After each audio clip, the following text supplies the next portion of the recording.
Patéo. 3 syllabes.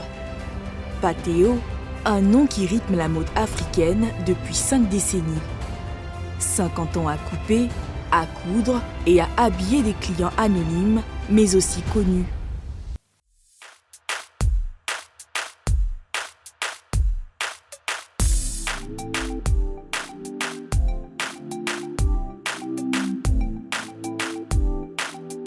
Pathé Ouedraogo, Patéo, pour son nom de scène, une longue histoire qui prend sa source ici à Treichville, au cœur de la ville d'Abidjan en Côte d'Ivoire, en 1970, lorsqu'il arrive de son Burkina natal.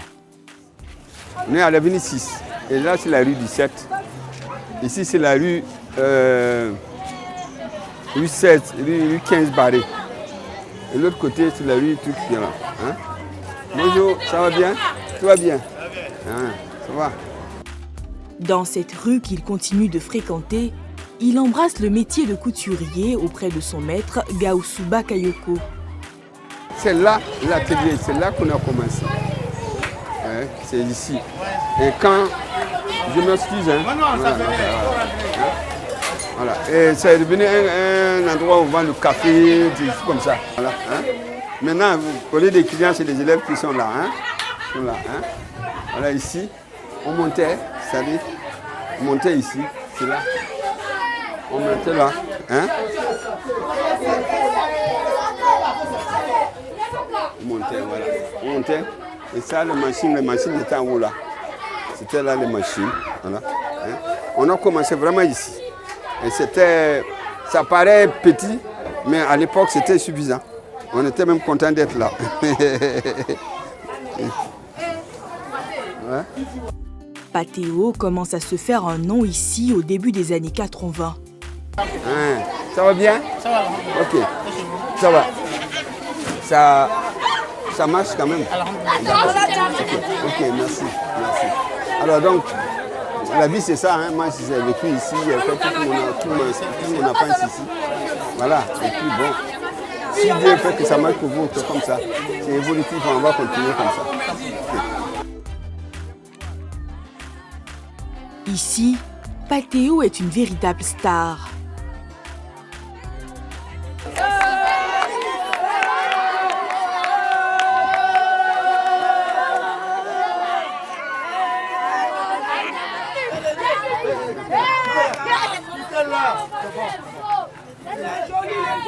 Bon, merci les enfants. Merci.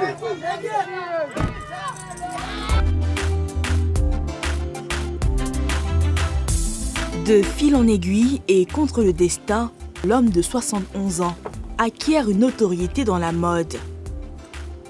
Non, en réalité, pour moi, c'était par nécessité que je suis venu à la couture. Parce que je n'ai pas une famille, ma famille elle est paysanne, villageoise. Et moi je venais en ville et je n'ai pas de parents, je n'ai pas de famille, il fallait faire quelque chose pour survivre. Et ça m'a appelé ce qu'on appelle apprenti tailleur. Ça me permettait d'avoir l'atelier dans lequel je travaillais. Le soir, on déplaçait les machines, on enlevait les têtes des machines, on les coulait pour dormir dessus. Donc déjà, ça avait déjà un logis pour pouvoir... Et le lendemain, on se levait tôt pour remettre les machines en marche, nettoyer l'atelier avant que le patron arrive. Donc déjà, ça me permettait d'abord un lieu où je pouvais rester. Ensuite, le patron nous donnait à manger aussi. Donc c'était une nécessité au départ. La nécessité devient peu à peu notoriété. Avenue 6, Avenue 16 et enfin Avenue 17, toujours à Treichville. Le concours Ciseaux d'or en 1987, habilleur de Miss Côte d'Ivoire de 1988 à 1998 et l'épisode Mandela. 95, voilà. C'est Myriam Makeba fait à son âme de passage. Parce que Myriam Makeba me connaissait chez mon patron. Et le passage, comme le patron est parti, il n'y avait plus d'atelier, elle s'est lancée, on l'a amenée. Et elle a vu les chemises que je faisais, elle a dit, mais ça, là, si jamais ces chemises-là au président, il va aimer. Et c'est comme ça, elle a pris des chemises pour aller faire des cadeaux au président Mandela. Et moi-même, modestement, j'ai donné 2 chemises pour aller lui donner. Mais ça, vous ne pouvez pas imaginer, c'est pas possible que le président Mandela porte une chemise de chez nous, c'est pas possible.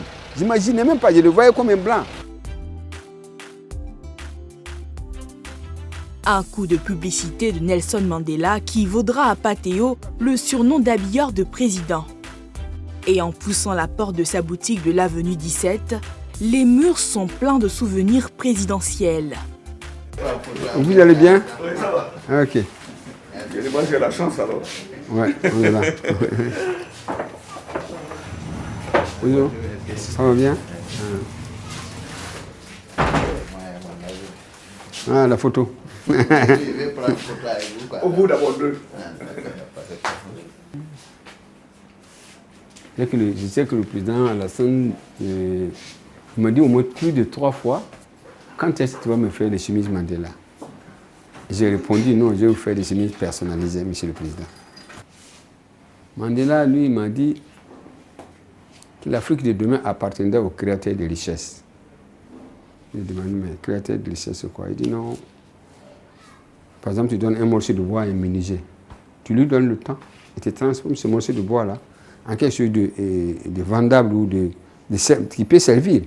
Et puis il portait une chemise Patteo, il dit voilà, par exemple, ce que je porte là, si je te donne un morceau de paille, tu transformes ce morceau de paille là comme ça, quelque chose de vendable, c'est une richesse.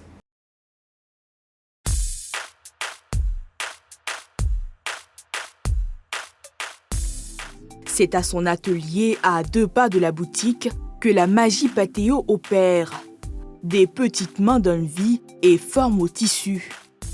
Et quand on arrive ici, voilà, il y a d'abord ceux qui coupent, ensuite, après ceux qui coupent, il y a ceux qui cousent. Maintenant, ceux qui cousent, une fois qu'on finit de coudre, il y a le stock, ça s'en va au stock. Après la salle de la découpe, la salle de production où le bruit des machines est le fond sonore. Les machines, le décor des lieux et Patteo le guide. La marque Patteo, c'est 20 boutiques en Côte d'Ivoire et ailleurs. Une centaine de collaborateurs dans Djenaba, 20 ans de présence dans la maison. Oui, ça fait plaisir parce qu'on a commencé tout ici, la base même. En fait, moi je suis venue ici, je n'ai jamais fait d'école de couture. Quand je suis venue, j'ai commencé dans les paperasses et j'ai été son assistante quand il voyageait. Puis bon, un jour, je suis montée sur la machine et puis c'est parti de là. J'ai commencé à coudre. Léon Ouedraogo est lui aussi un collaborateur de longue date. J'ai commencé avec M. Patteo à 81. Bon, en tout cas, c'est un patron exemplaire. Quand tu es avec quelqu'un, en principe, tu dois connaître son position. Tu dois connaître ce qu'il aime, ce qu'il n'aime pas. Bon, si tu connais tout ça, vous pouvez dire ensemble. En 2021, Patteo fête 50 ans de carrière. Une vie sur l'été, le pied sur la machine, mais aussi auprès des plus jeunes, dont Gilles Touré. La première rencontre avec Patteo remonte à très longtemps, je dois avoir 11-12 ans. C'était à l'occasion donc de la fête de fin d'année de l'établissement où j'étais à l'époque. On avait fait un petit défilé comme ça pour s'amuser parce que j'aimais déjà la mode. Et Geneviève Voinet, à l'époque, qui présentait la soirée, m'a présenté à Patteo. Et tout de suite, il a vu que j'avais du talent, j'ai gardé le contact avec lui. Et quand j'étais en terminale, je pense que je devais avoir 17 ans, je suis allé le voir avec mes premiers croquis, parce qu'entre-temps, on échangeait juste par téléphone. Je lui ai présenté mes croquis, il a trouvé ça tellement beau qu'il m'a proposé de faire une parution magazine. À l'époque, il y avait Femmes d'Afrique, ça n'existe plus, qui était un très grand magazine de mode. Et il m'a dit, il faut absolument qu'on lance ce jeune homme, on va lui faire Femmes d'Afrique. Il m'a présenté donc à la dame de Femmes d'Afrique. Je me rappelle, ils ont fait un super article où c'était marqué Gilles Touré, 17 ans, plein de talent. À l'époque, j'étais élève, donc du coup, je n'avais pas d'atelier. Il m'a aidé à réaliser mes modèles dans ses ateliers. Et dès lors, il m'a pris comme son fils. Et auprès des mannequins, un homme incontestablement courtois, d'une humilité sans pareil, et tout de suite qui essaie de vous mettre en confiance. Et c'est cette image-là que j'ai à l'esprit en ce moment. Je connaissais un ancien mannequin que j'appelle, je dis mais vous êtes où? Il me dit oui, ils sont en répétition par rapport à Patteo. Je lui dis mais donne-moi l'adresse et tout. Je demande à ma tante qui me dépose. Elle me dépose et puis je vais voir Patteo. Et il me voit, il me fait sa fat parce qu'il est étonné de me voir à Ouaga là. J'ai dit oui, bonjour papa, je suis à Ouaga et je suis venue défiler pour toi. Il me regarde et puis il commence à rire. Il dit, tu viens défiler pour moi? Je dis, oui, j'ai quitté Abidjan spécialement, je viens défiler pour toi. Et ça m'a fait rigoler. Il m'a dit, bon d'accord, il n'y a pas de problème, viens, tu vas défiler. Et il m'a essayé des tenues et puis il m'a dit, ok, vas-y, avec tes amis, il faut faire les répétitions. Et c'est comme ça que j'intègre le défilé et je défile. Et ça s'est très bien passé. Mes prestations ont été beaucoup applaudies et appréciées par les gens parce que, en général, quand je défile, je ne suis pas stricte en fait. Je joue avec le public et ça a été beaucoup apprécié. Patéo a beaucoup aimé ça. Et depuis ce jour-là jusqu'à aujourd'hui, moi et Patéo, on s'est plus quittés.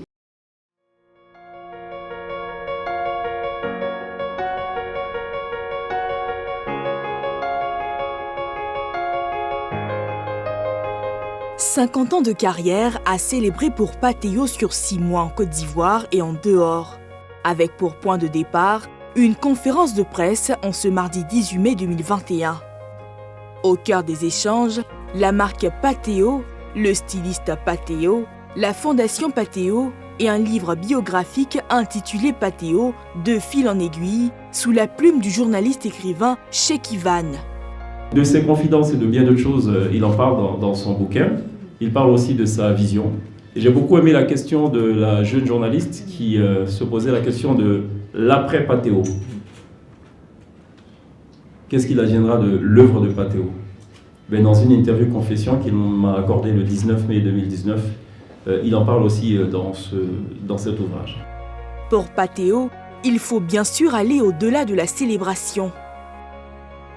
Nous luttons contre la concurrence extérieure, nous luttons aussi contre même la concurrence intérieure. Ça veut dire quoi? Ça veut dire qu'il y a nos marchés qui sont inondés des choses qui viennent de l'extérieur. Et il y a aussi nos concitoyens qui refusent aussi de porter pour nous. Donc ça veut dire qu'il y a nous luttons contre deux choses qui sont complètement contre nous. Et ça, c'est vraiment le vrai problème que nous avons à travers le travail que nous faisons.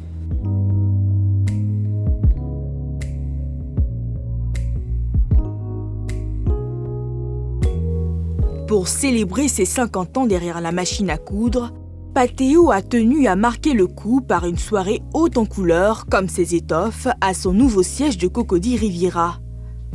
Dans les coulisses, l'homme aux cheveux grisonnants est à la tâche. Parce que comme Makiti est arrivé depuis Libreville, ouais. il y a vraiment son passage de star, ouais. Mais après ça, il y a aussi... voilà. À l'extérieur, sur scène, les interventions se succèdent avant un premier temps fort, venu du Burkina Faso, terre natale de Patéo. C'est un carquois avec des flèches pour te dire que le combat continue. Donc, ça, tu le mets, voilà, ici. Et voilà l'arc de combat. Donc, cher grand frère, Dieu te bénisse, Dieu t'accompagne. Moi, j'ai dit ce que les vieux m'ont dit de te dire et je te pose ici. Porte ta main.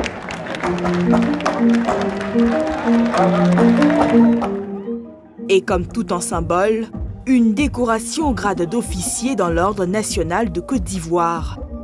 Monsieur Ouedraogo, directeur général de la maison Patéo, au nom du président de la République et en vertu des pouvoirs qui nous sont conférés, nous vous faisons officier de l'Ordre national de Côte d'Ivoire.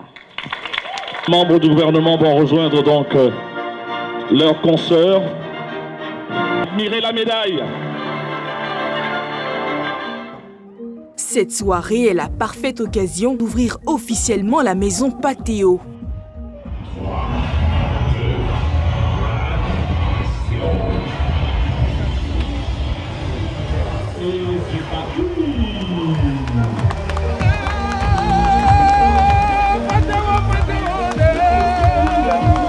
C'est la boutique, la nouvelle boutique du siège là. Ici c'est côté femme, l'autre côté c'est côté homme. Bon, vous avez différentes bureaux. Il y aura un bureau de la fondation, il y aura aussi un bureau de ici qui vient apprendre ici à un stage. À l'extérieur, du grand spectacle sur le thé. où 132 tenues de la nouvelle collection Patéo sont présentées.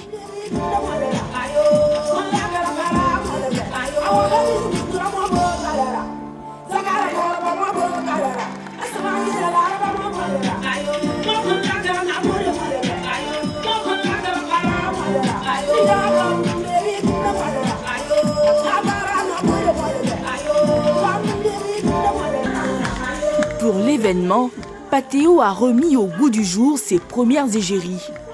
Isabelle Moreno, Isabelle Hano, Marie-Catherine Kouassi et bien d'autres.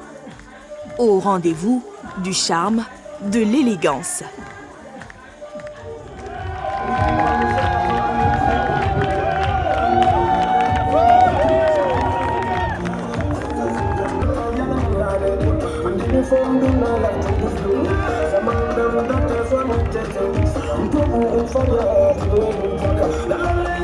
Et nous allons maintenant regarder, juste après la coupure du ruban qui va s'effectuer tout de suite.